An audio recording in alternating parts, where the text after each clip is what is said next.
All right, let's get one final check of our weather here, our Halloween forecast with Lauren Robinson.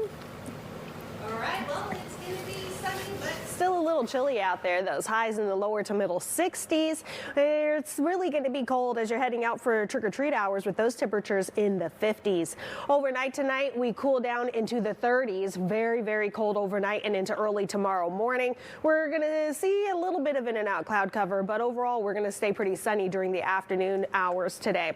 So as we move into the overnight hours, we do have a widespread frost advisory all across North Georgia, and this is where we're going to see those temperatures in the blue reach nearly 33 degrees, near freezing. Up to the north a bit, we do have freeze watches and warnings in place where we're going to see these temperatures in the higher elevations closer to 28 degrees. So what this means for you is if you have any sort of sensitive plants or vegetation outside, you either need to cover it up or bring it indoors so that it can survive. That frost advisory will be in place early tomorrow morning from 2 a.m. to 10 a.m. Beyond that, we're going to see those temperatures stay in the middle 60s through the weekend. We have some slight chances for maybe a hit or miss rain shower as we go into Sunday afternoon through Sunday evening. But outside of that, we're really going to watch for mostly sunny conditions Friday, Saturday, and Sunday. Then we're looking for temperatures back in the low 70s by the middle of next week. All right. Sounds good, Lauren. Thank you. And thank you for joining us for Good Day Atlanta. Sherry is next. We hope you'll stick around because we've got lots to talk about on Fox 5 News at noon. You can live stream us then and 24/7. Look forward to seeing you in just about an hour. Have a happy Halloween, everyone. Be safe. See you next week.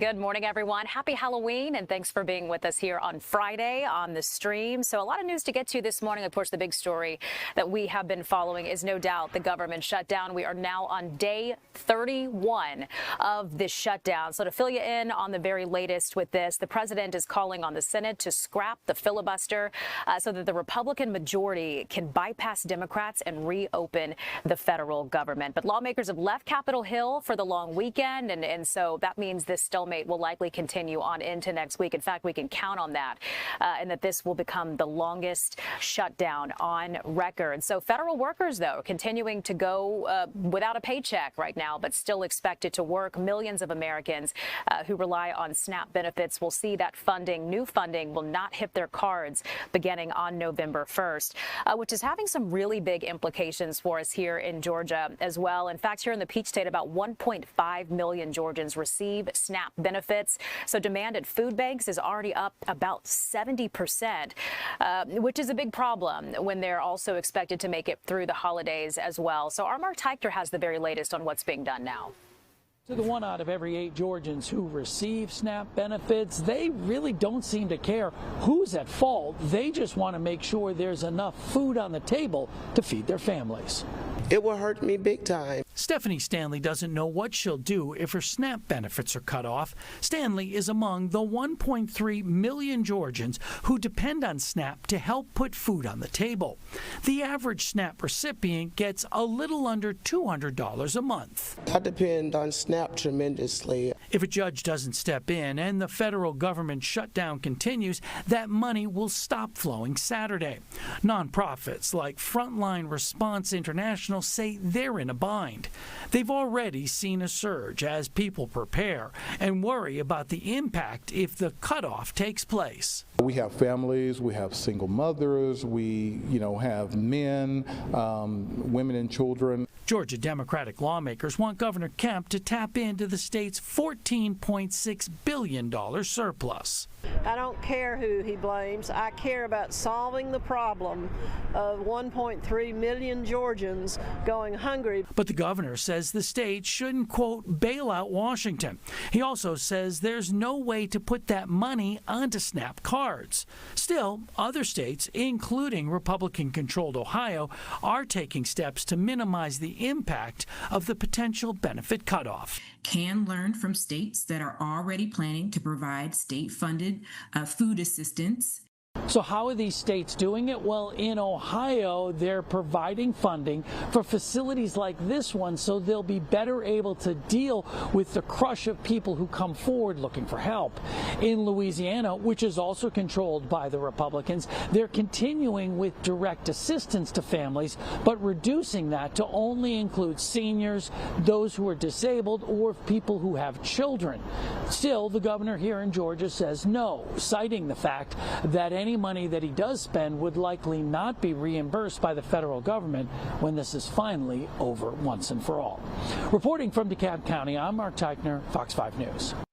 Yeah, so try to help with the issue that we're talking about here, these 1.5 million Georgians who will be impacted if these SNAP benefits go away, these new benefits in just a matter of hours. There's a few events that are happening around the metro, so let's take a look at what's happening here locally.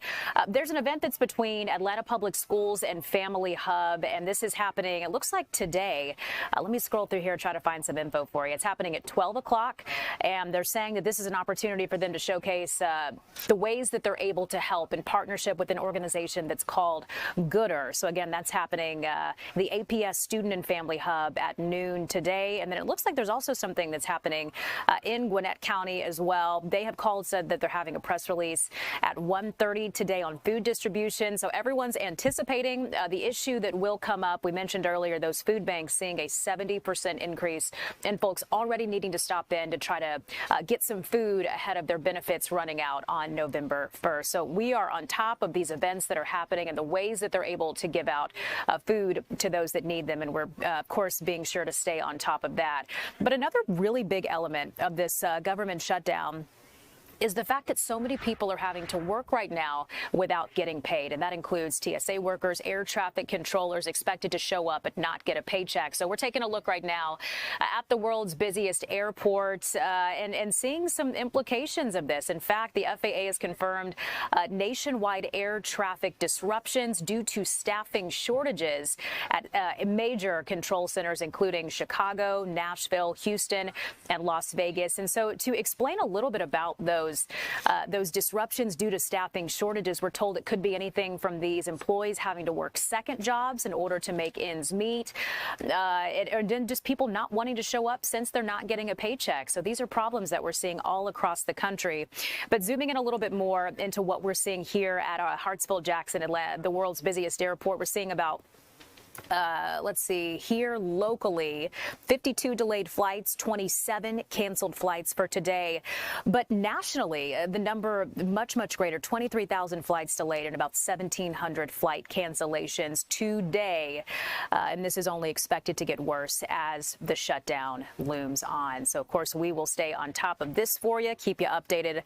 Once again, we find ourselves on day 31 of this government shutdown. So while this has been going on, we also have to talk about Hurricane Melissa. And if you've seen the damage that Melissa left behind, it's absolutely catastrophic.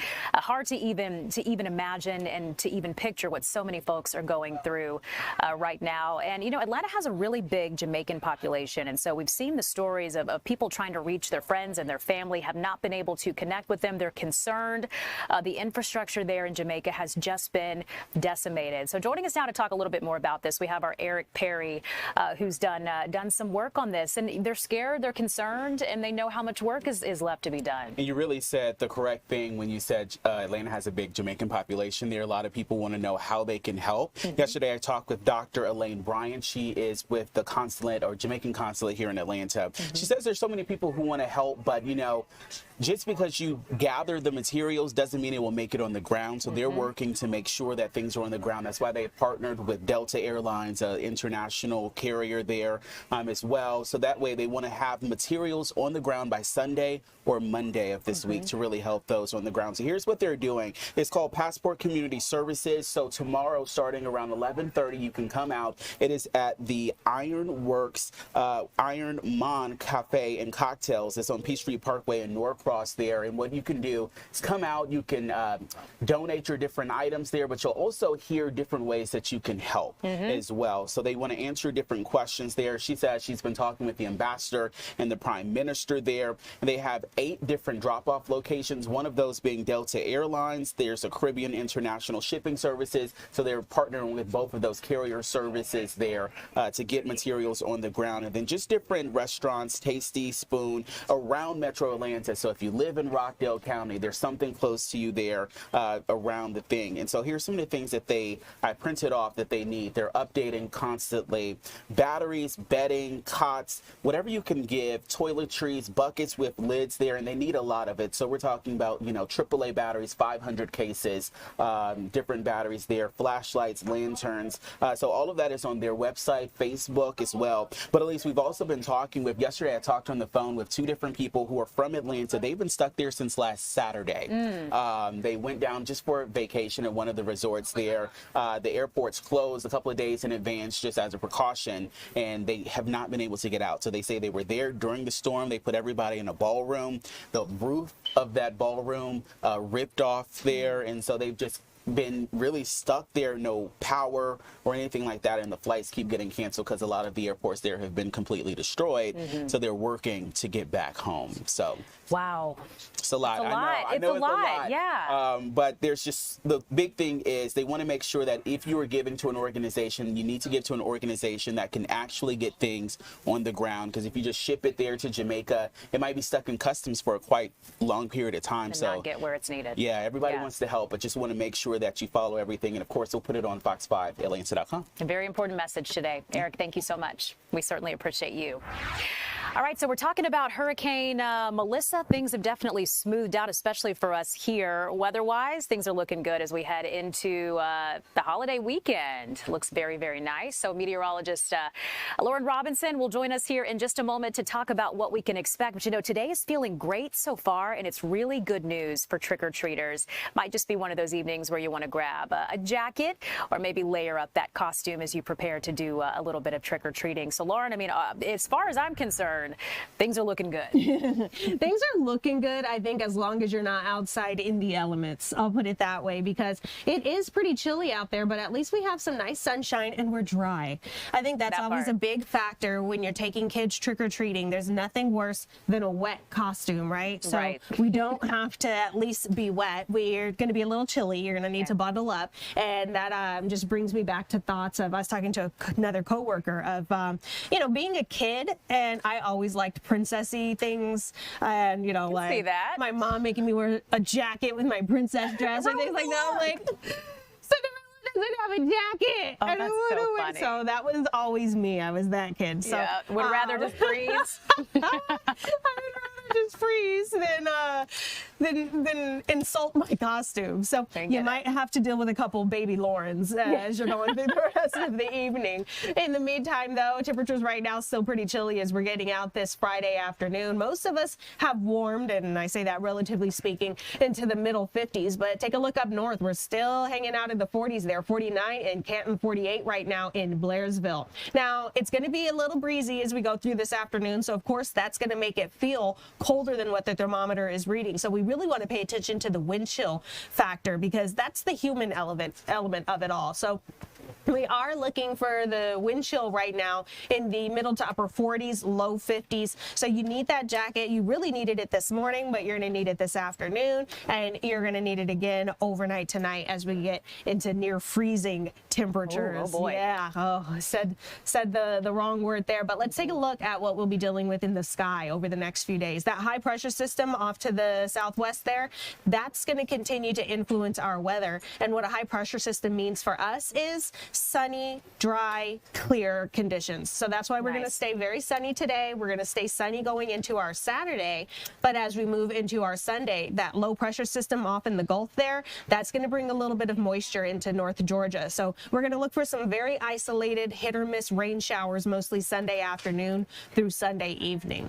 Now, as we take a look at these temperatures, that's going to continue to be the bigger story as we go through the weekend, because there's not going to be much, if any, rain today or tomorrow. tomorrow, and then a little bit of rain Sunday. The bigger story is going to be the temperatures. What do we need to dress like as we go trick-or-treating or even through the weekend? Today, we're going to see those temperatures maxing out in the lower to middle 60s. And then as we go into this evening, overnight lows in the upper 30s to low 40s. Some areas dropping a little more than that. So we do have a widespread frost advisory in place across North Georgia. That light blue color there, all of these areas we could see overnight lows drop to as low as 33 degrees. What that means for you is you want to make sure any sensitive plants or vegetation is either covered up or brought indoors.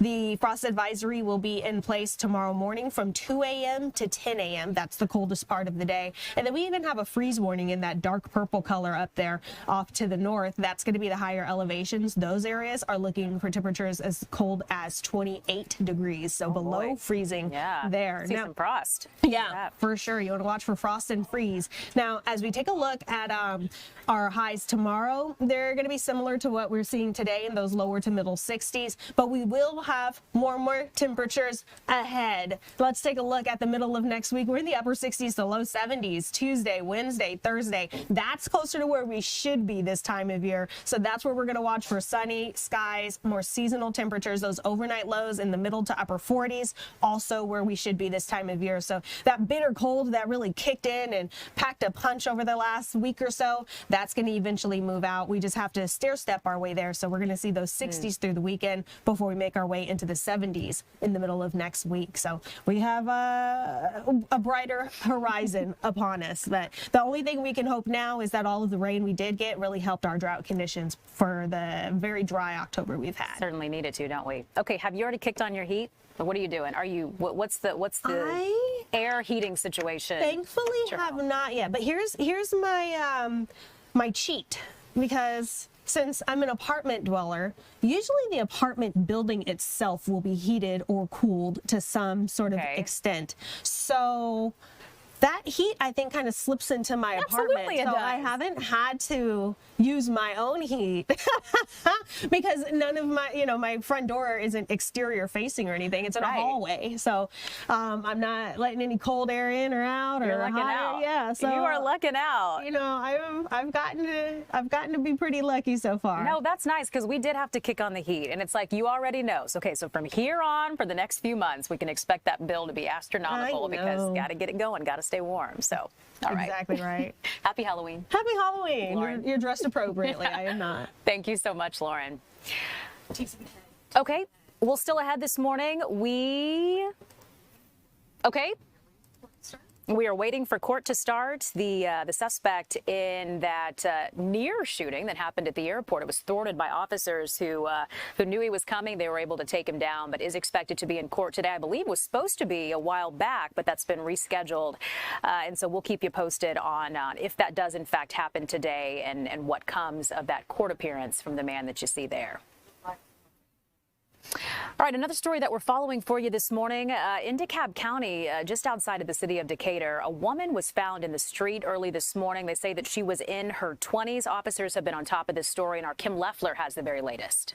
Investigators got called to Conley Downs Drive a little after 3 a.m. where they found a woman in her mid-20s shot dead in the road. Now, investigators were focusing their attention on this home that you see here with the orange balloons and orange lights. Now, the woman's body was in the roadway here for several hours. Officials removed her body just before 6 a.m. Now, I did speak with a neighbor who said he got home around midnight and he saw a lot of people at this home. He believes there was a party going on at the time. Right now, officials have not yet said exactly what led up to this shooting. They have not identified the woman who was killed or named any suspects in this case. But again, we do know a woman in her mid-20s was shot and killed here overnight. Investigators cleared the scene just before 7 a.m. Of course, as soon as we get any more updates about this investigation, we'll be sure to bring that right to you. In DeKalb County, Kim Leffler, Fox 5 News. And our time now is 11:17. We are back right after this.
Welcome back, everyone. Okay, Planned Parenthood of Georgia just reached a major milestone. This is so cool, completing 100,000 spay and neuter surgeries at their Duluth clinic. So this morning we have the CEO, CJ Bentley, joining us now to talk about the great work that they are doing. And happy Halloween to you. Thank you for Hello. having us, and happy Halloween to you too. Of course. Welcome. You're festive and ready to go. I am festive and ready to go. Yes, I am. Very nice. Okay, let's dive into this. You guys opened the doors in 2010. We did. And since then, y'all have been busy. Yes. So, wow. Let's talk about Planned Parenthood, what you guys do, and just the great need. Great. Yes. Thank you very much. Yeah. Planned Parenthood has been around for 15 years. We celebrated that anniversary this year. We provide low-cost veterinary care, wellness exams, vaccines, microchips, and we also do spay-neuter surgeries, right, in an effort to help control pet overpopulation and stop the pets from flooding into animal shelters. We believe that if folks can afford veterinary care to keep their pets in their homes, they don't have to relinquish them to shelters. And that's the goal that we're all aiming for. So all of those things work together. They do. To try to prevent the problem. You know, you talk about 100,000 of these surgeries, and what you just said about, keeping some of these pets out of shelters and all those other things, I mean, that makes a substantial difference. It does. And in fact, it's interesting. I just returned from a conference, and they told us that when a community is able to have 90% of their pets sterilized, you will then recognize a decrease in relinquishments to animal shelters. Wow. And that's what we're looking for. Very nice. Okay, so this has been a lot of work. I can only imagine. How have you guys accomplished this? I mean, I would imagine that there's been a lot of community support that's helped to make this happen. A lot of hands in this, right? Yeah. We are very fortunate. The Atlanta area is so gracious and compassionate when it comes to pets. We do exist with community support, so donations are critically important to us so that we're able to offer everything at a lower cost than folks would normally pay. Okay, very nice. So making a big difference. Let's talk about the problem here in Georgia. I mean, does Georgia tend to have a big problem with unwanted pets and litters everywhere? And so it is an issue. Yes. In Georgia, I believe the last data that I saw, we are like number 5th worst in, euthanasias in shelters for unwanted animals. So we've got a lot of work to do. And I think we're making a great dent where we are, but we need help all across the state. And it doesn't help that there's a national veterinary shortage. So you can't, it's not like you can just find veterinarians to come and help you with your mission. We are very fortunate. We have amazing doctors on our staff, but it's very hard to even find a doctor, even if you can afford the work. I didn't know that. Yeah. So that's very interesting that there's a veterinary shortage. So let's talk a little bit more about that. I mean, you've got to have a great team in place in your facility, your clinic, that's able to make this happen. So give them some shout outs. Oh. Like who's doing the work here? The Planned Parenthood team is amazing, and it's everybody. Our medical team, our adoption team, our community team. We do community outreach. We go to underserved communities and provide free vaccines when we have funding to do so. The whole team is absolutely incredible. We couldn't do it without every single person there. Love that, and love that it's such a team effort that's able to make all of these things run. So job well done on the hard work there. Thank you. For those folks who are watching right now, and first of all, what a great name. I got to tell you, the second I saw this come across my computer, like that's the cleverest name. I will tell you, I can't take credit for the name, and I will also tell you it can be quite polarizing. And we've had some people say, maybe not, but we asked the community, we did some research, and overwhelmingly people love it, so it's here to stay. I like it. It's attention getter. I do too. Right? And it speaks to exactly what you guys do. Yep, exactly. You're right. It really does. It truly does. So yeah, for those watching who want to be able to help, because we have so many pet lovers and so many people who are interested in giving back and helping. How can we do that? The easiest way, and especially now we're coming up to end of year, and that's all the Georgia Gives Day is coming up, and the end of year giving. So the easiest way is to log on to our website, which is PETHOODGA, pethoodga.org. Let me get that up. Actually, I want to put that on our screen, of course, so that folks can see that. Yeah, because that's what makes all this go round, isn't it? It sure does. We don't get funding. I mean, we've got some grants, but the majority of our funding does come from members of the public. Very nice. So, I mean, what is this like for you to know that you're working for an organization that's making this kind of a difference? That has to be something that makes you feel good, rewarding. Well, hopefully I won't cry, but I've spent the majority of my life life working for major animal shelters, you know, bringing in the unwanted animals and doing adoptions. And this is my first time being, I call it kind of up the river. If we're able to be successful in what we do at Planned Parenthood, it can make sheltering so much better for the animals and the staff.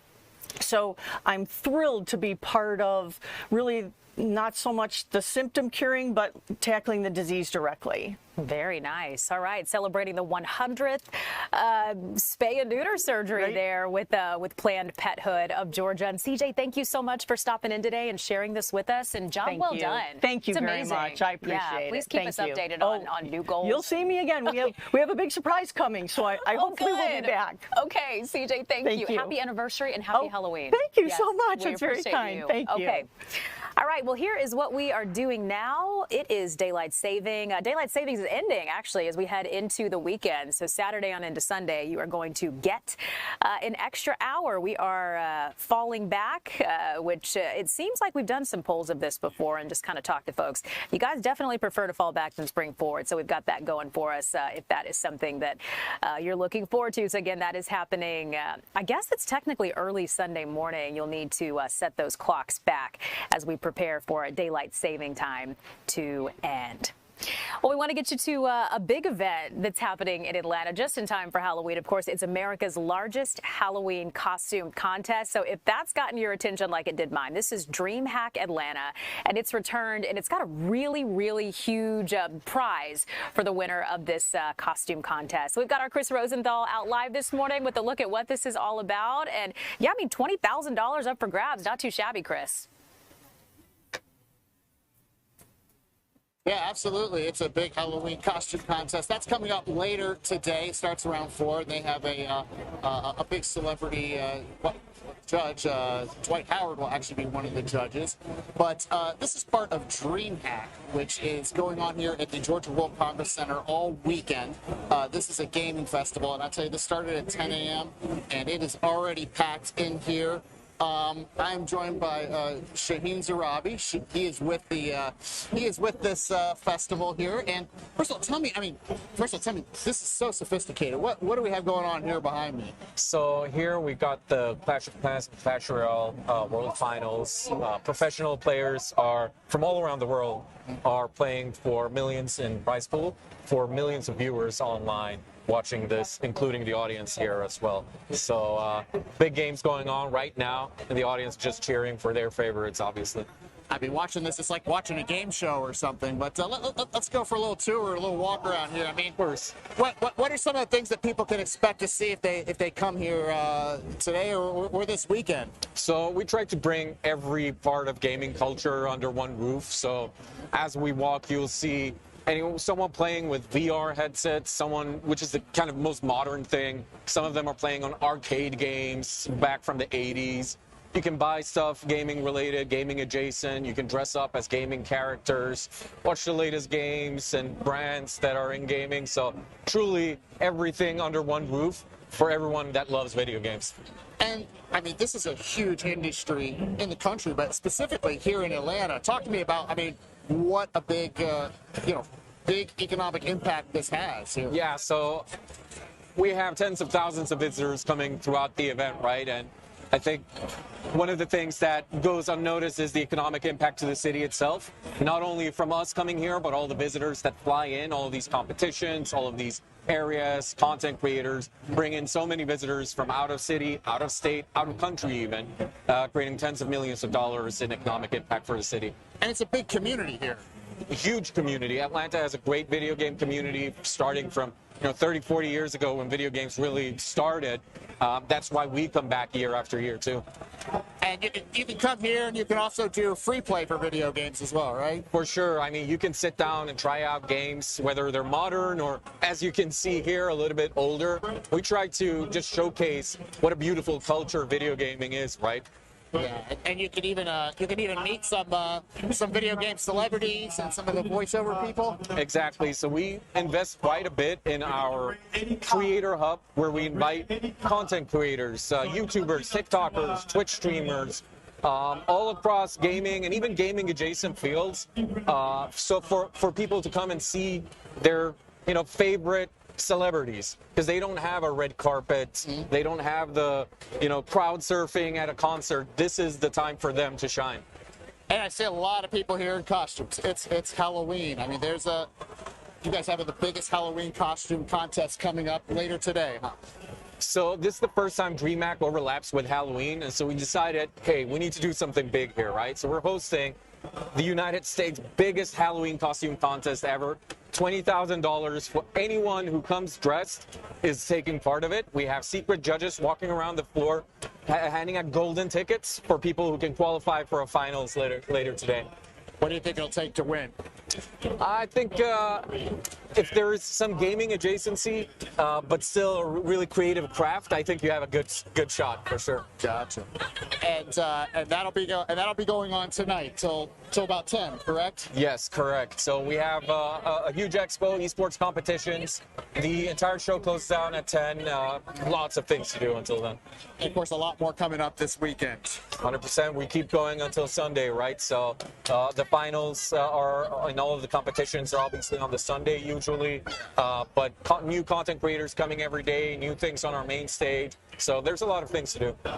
So Elise, if you've got a costume you can get together, you can come on out here this afternoon and dress up, maybe get $20,000. Amazing. I got to tell you, I mean, I knew this would be cool, Chris, but they have really outdone themselves with that. And just getting to see some of the larger life displays there and folks in costume, and they're doing it up right. So this is pretty cool. All right, Chris, thank you so much for this. We certainly appreciate it. And our time is 11:31. Happy Halloween, and thank you so much for being here with us today. We'll be right back after this.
Welcome back, everyone, and happy Friday. So there's something really big that's happening this weekend. You probably already know about that rivalry that's unlike any other game, an experience that's unlike any other. We're talking about the Georgia Bulldogs taking on the Florida Gators in Jacksonville. And from our sports department and headed down there right now, we have Victor Prieto and Georgia Chambers, who are driving along. And we're so happy you two are taking the time to check in with us on this journey that you're on. So first of all, good morning. How's it going? How far into this are you guys?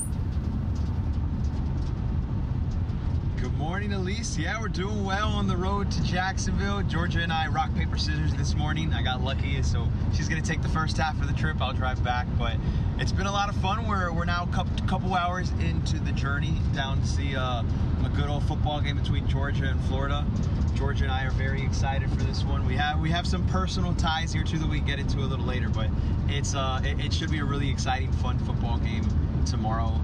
Florida and Georgia, the rivalry obviously goes back. I mean, over 100 years. You think Florida and Georgia, you think Jacksonville, you think this kind of football game, so it should be a lot of fun. Very nice. Yeah, okay, so fill us in a little bit. I mean, are there certain things that we need to be watching for? Are there some key players that possibly won't be here? Like, what's that kind of angle on what we can see this weekend, guys? Yeah, absolutely. I mean, Georgia, this game is going to be a lot between Georgia and Florida, both coming off bye weeks. Florida is in a little more disarray, I'd say. They just fired their coach a week and a half ago, so an interim head coach is coming in. Always a different story. Kirby Smart said last week and this week that it doesn't really change the way they prep going into it. They know the Gator team that they're going to go into and prepare for. But Georgia coming off a really big win before the bye week against Ole Miss, Georgia. And I'll let you talk about it a little bit because you were there. That Ole Miss Georgia game was honestly felt like an instant classic in Sanford Stadium. Offensive showdown, just a shootout. I'll let Georgia talk a little bit. Well, Coach Smart had said in the SEC especially, there's not going to be any easy games. And so Georgia's been battle tested already this season. And so it's very important that they were able to get that win over Ole Miss and prove a little more about themselves. But as Victor mentioned, both teams, both Georgia and Florida, have a bye week ahead of the game tomorrow. So both are going to be well rested. Florida has nothing to lose after firing head coach Billy Napier. So now that they've moved on with the wide receivers coach as the interim coach, they're going to be playing free. They're going to be playing because this rivalry means so much. Victor said it right the first time. It's Georgia-Florida. It's not Florida-Georgia. I said it once the other way around, and DJ Shockley is not letting me live that down. So we have to get it right, everybody. Repeat after me. Georgia, Florida. I think there's some room for debate. It could be Florida, Georgia, or Georgia, Florida. It could go both ways. I did say there's some inner ties. So Georgia, rightfully so, graduated from the University of Georgia. For God's sake, you know. Pretty perfect. I may have graduated from the University of Florida. Oh my gosh, I may be a Gator, I didn't know this. It's going to be a this weekend. Ride home because I'll either be playing Glory Glory or sleeping in the passenger seat. Oh boy. Oh boy. So yeah, Georgia and I we're keeping good. No fighting today. But yes, I'm a Gator this weekend. Big J journalism hat though. No bias. No, this is always a game to circle on the calendar for a variety of reasons, but for us in particular, it is another fun. I know, right? How'd I know that? I feel like we buried the lead with that. Like, that's the drama here. That's the story. We've got you two in a car for how many hours is this? Like 6 hours to get there, and you're on opposite sides? Man, this is getting juicy, guys. I know, 6 hours in the car. The two of us, we're no fighting yet. It's funny, our boss just hilarious. Yet, so we have nothing to fight about. Right. It's been great. We're just talking to some of our friends. I had one of my friends on the phone. We were talking just before this.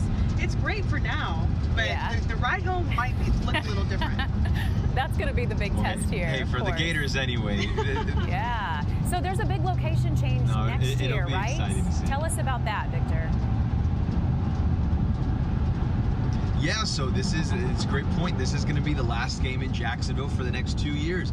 The stadium is going to go under renovation, so it's going to look a lot different when it comes back here. So for the next 2 years, they're going to Atlanta next year and then Tampa the year after that. So Florida, Georgia is going to look a lot different. Georgia, Florida over the next 2 years. Go. And they'll return back to Jacksonville. It's going to happen. I know. That's going to be the first of this many Jacksonville times. game. Yeah. So I've heard about this game in particular, and like I know they're trying to move away from the title as like the world's biggest cocktail party or whatever it's known as.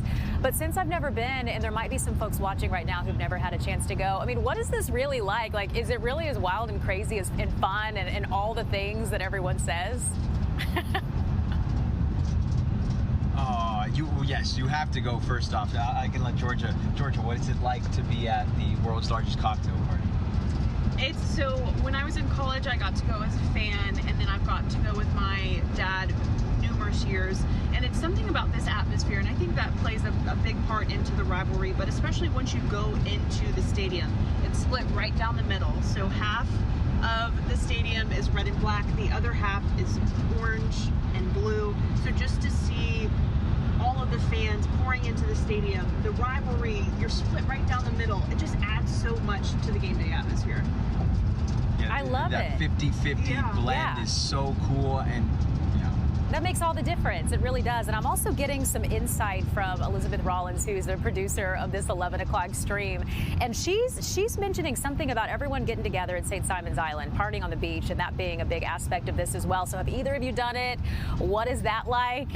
I'm guessing from the look on your face, Victor, that's somewhere you've been before. No, I actually haven't. Okay. Have you been to St. Simon's Beach, Jacksonville Beach before? Yeah, Georgia has. But I feel like that's not something that we should talk about over the air. But let's just say it's a very fun time, and it lives up to the name. And I had fun in college, but now we're journalists. And I love it. And so now we cover the other side of things. But yes, the college students have a lot of fun. And there's a reason it was called the world's largest cocktail party. Right. Yes. It's all making sense. There's a reason it had that name. It's all making sense. And I think too, it's just because when I think back to like when I went as a fan, what I think of is what makes this rivalry special is it's all in good fun, right? We were walking into the stadium, and I remember like these Florida fans had dog bones, and they were like throwing it at Georgia fans. It was like, oh, is the big dog going to eat?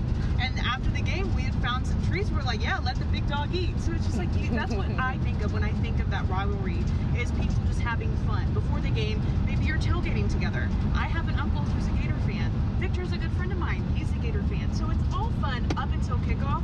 Once kickoff happens, Victor and I might not speak many words to each other, but it's all in good fun. It's going to be a great matchup between Georgia and Florida every year, and that's what makes those rivalries fun, is the records don't matter going into games like this because there's just so much to play for. That's so true, and anything can happen, as we've seen so many times. So let's talk coverage of this. I know you guys are going to be kept really busy, and we'll of course be filling us in, but anything you can tell us about when we can get these reports, or you know, just kind of your part in all of this coverage.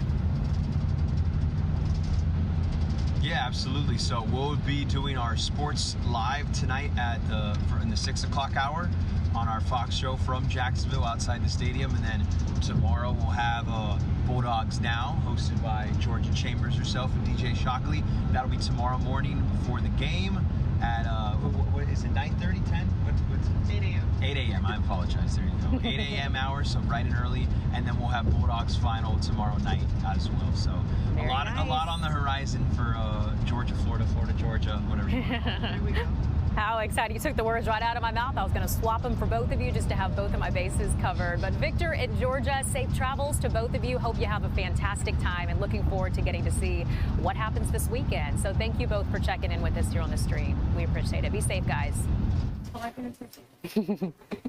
All right, our time is now 11:42, and want to completely switch gears and get to something that's a very interesting topic, and one that's impacting so many people. About 600,000 jobs are being cut with Amazon. They're replacing those basically with robots, and it's got a lot of people talking and thinking about whether or not they have any job security and what they can do to try to stay in the job that they're in, or to be able to get a job. So this morning we have Giselle Ugarte. She's an online performance coach and is joining us now with how to stand out online. So Giselle, thank you so much for being on with us today. We appreciate it. Happy Friday. Okay, I'm going to give you a second. Make sure that we're not muted. There we go. Now. Okay. Can you hear me? There we go. I can hear you. Good to see you. Of course. Okay, and let me say this. I didn't get a chance to talk to you ahead of time, but I want to make sure I'm saying it right. So how about you say your name for me? Giselle Ugarte, you got it. Like party. Nice. Nailed it. Okay, so let's get into this. And this is big news when you talk about 600,000 jobs being replaced with robots. So what message should workers be taking away from this, Giselle? You know, honestly, is a personal brand going to be the thing that saves your job in this situation? Probably not. But I do believe that we should start looking ahead into the future for what future employers are going to be looking for. Or if you are one of those people, take your day, take a breath, regroup, and also start thinking about how you might be able to start showing up in your community online because you no longer have a physical place to go to work. And so one of the things that you could do when you get on that job hunt again is making your LinkedIn profile presentable for a future employer. Talk about the fact that, yes, you did just get laid off. And those of us who are old school, prideful, we might not want to talk about that kind of bad news online. But if you're super honest and you talk about how you're optimistic for the future and also open up about what you're looking for, or more importantly, who you want to connect with in the in-between, but also in the future, all of a sudden you're opening yourselves up to opportunities, connections, relationships, maybe even just friendships with other people who are going through the hard thing that you're going through. Because the thing is that the easiest way to get your next job is when you have a foot in the door or someone who's holding that open for you. And so a great way to start connecting, building community, friendships, letting people know who you are, what you're good at, because let's be real, so many of our best friends don't even know what we do for a living. That's going to where you can show your work, show your personality, show your work ethic, and start opening those doors for yourself. You know, I'm so glad you mentioned that it's okay to say what you're going through. I think you were so right when you said, you know, we've got the pride and just kind of the old school way of thinking about the fact that that's not something you want to put out there, but that it's okay to do that and to let people know what's going on. So I'm so happy that you mentioned that and to know that it's okay to do that. But something else that you mentioned is that visibility is your greatest competitive edge. So what do you mean by that, Giselle? Absolutely. Staying top of mind, whether someone knows you, but they don't totally know who you are, or maybe someone has no idea who you are. If you take a look at all of our social media feeds these days, it's not just people who you follow, and it's no longer in chronological order. Instead, it's by recommendation. You're being served people who are relevant to what you've been searching for, what you've been looking for. So knowing that, that means that if we post online, it could potentially be put in front of people where they might start looking at our resume that is our social media profile, that is our video resumes that are what we create in a personal brand before we're even looking for that exact job. It also makes it so that you're a lot easier to share. Now we can go, oh, wait a minute, I heard that you were looking for a director of marketing. Why don't you take a look at this girl? I follow her on LinkedIn. She's really interesting. She's been posting a lot about her work. She was recently laid off, so she's available. Why don't we reach out to her? It's a way to keep you top of mind without necessarily following up in their email box all the time. And that's the thing too. Think about how we submit resumes these days. You never really know, is someone going to get it, or are they looking at hundreds or thousands of resumes at a time? So how do you stand out, or how do you add something else to that? Well, how about when they Google you, or perhaps again, they're opening up all of their options for who they're looking for. You have other things that they can look at beyond just the text on your resume. And not to mention too, more and more companies are considering video resumes. They're saying, hey, send us a 60-second video, send us a 30-second video, especially for sales jobs, human resources, communication jobs. They want to know, can you communicate effectively? How do you present yourself? Because you can only learn so much from a page or a screen. And so being able to have that live real-time information is going to tell them a lot, and also hopefully help them save times during the interview process too. You know, Giselle, we hear so much about building your online brand. And so for so many of us, I think our mind goes to like, well, do they mean selfies? Do they mean like, because we all see people, you know, do that all the time. But what about in a professional context? Like, what are ways that we can build our brand in that way?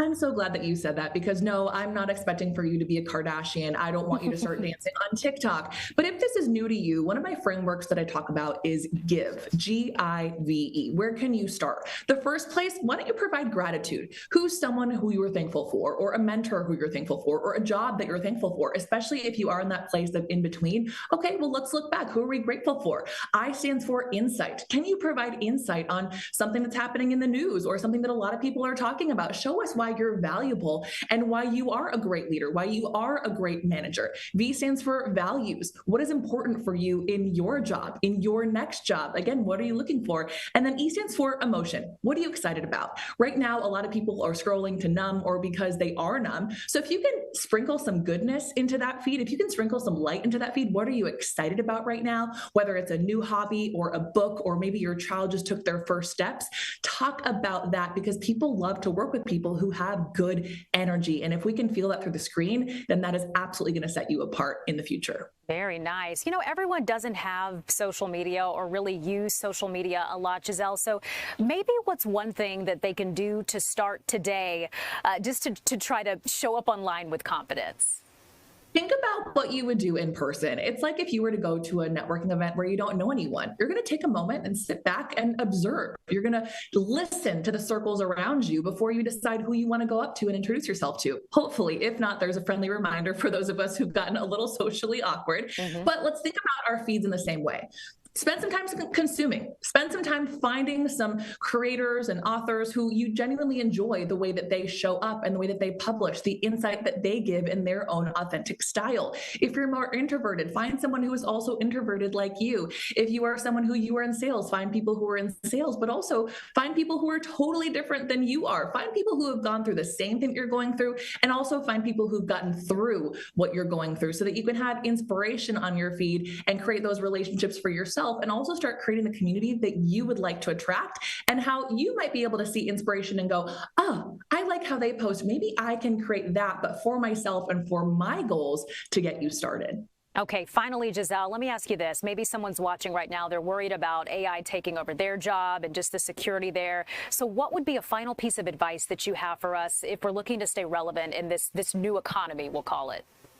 We really don't know where AI is going, and it is replacing faster than we know. But I do believe that a skill that we will always need is that of communication.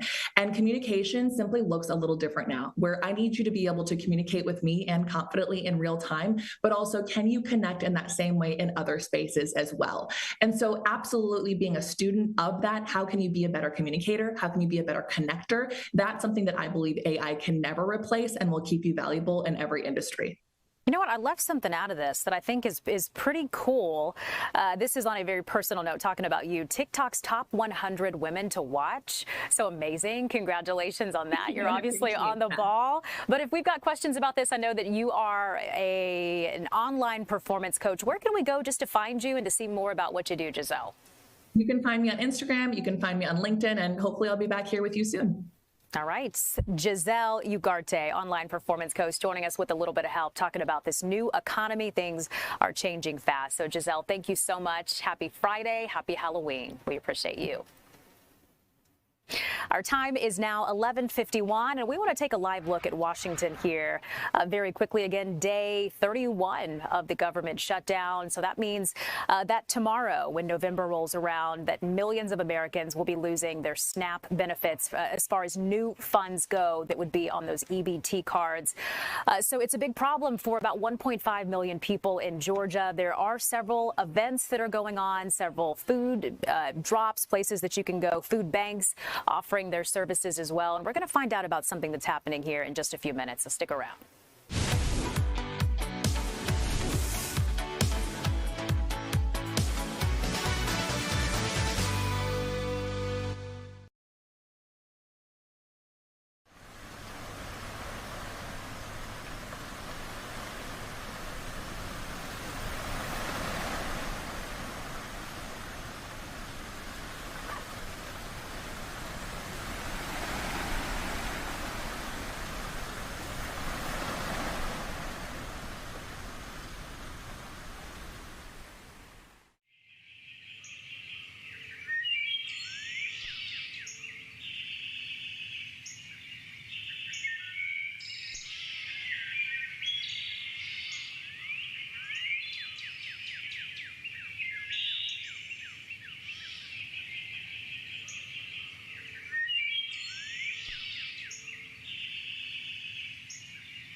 back, everyone. So you've heard us say several times that we're in day 31 of the government shutdown, which means tomorrow when November 1st rolls around, there's a lot of people who are going to lose their SNAP benefits, and that includes a lot of students in the Atlanta public school system. So they're hosting a news conference this morning in partnership with Goodr just to talk about some initiatives that they have going on to hopefully try to help these students. And our Billy Heath is there ahead of the press conference. So Billy, good morning and good to see you. Tell us where you are and what's going on. So if you guys want to go, because I'd rather you guys. Hey, good morning, Elise. So yes, I'm here at the APS Student and Family Support Hub, and I've been walking around this morning kind of taking in everything that they have resource-wise available for students and families in the APS school system. Now, they're getting ready to have a press conference, and I think you know why that they think this is such an important thing to talk about this morning. Is you mentioned it, that government shutdown, and with SNAP benefits and questions, this is more important than ever. So I want to show you behind me. As you can see a lot of clothing items. You have shoes. There are other resources here available.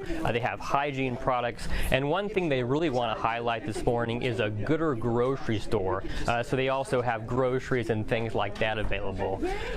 Again, this is more important than ever. We expect to hear from leaders with APS. We expect to hear from a representative with the Goodr grocery store. But let me just very briefly hop behind the camera. I'll quickly walk around the room and show you some of the resources that they have available. Does that sound good to you? Yeah, that sounds awesome, Billy, and I'm so glad you're doing that, because I think this is one of those things that if you don't know that the resources are available to you, then you're definitely missing out if it's something you find yourself in need of. I mean, they've got clothes galore out there, Billy. Yeah, so I'm just getting behind my camera here, giving you a good look. So yes, clothing is available here. You can see they have shoes, and I mentioned those hygiene products. There's just a ton of hygiene products here for people, and this is just for students and families, because I talked to a few of the people who work here, and they're so passionate about these kids and the families, and they say they just want the student to have everything that they can have to be successful while they're a student, because when there are issues at home, when they don't have the things they need, that's when they can see a decline in performance. But they are here ready to give those resources to make sure the students have everything they need, and we're getting ready to hear from them very, very soon. Yeah, I think noon is when that kicks off, so we'll certainly see what comes from that, but just good to see all the resources that are available there to APS students, staff, and faculty. So Billy, thank you so much for the look, and I know that you're on top of for us today, so we appreciate it. I want to quickly mention this too. Around 1:30, we should be hearing from Gwinnett Schools. They are having a press conference where they'll talk about food distribution. So I'm sure that we'll get some great information from there on resources that are available as well. So it's 11:57. Happy Halloween, happy Friday. Thank you for joining us today. The news continues at noon. We'll see you then.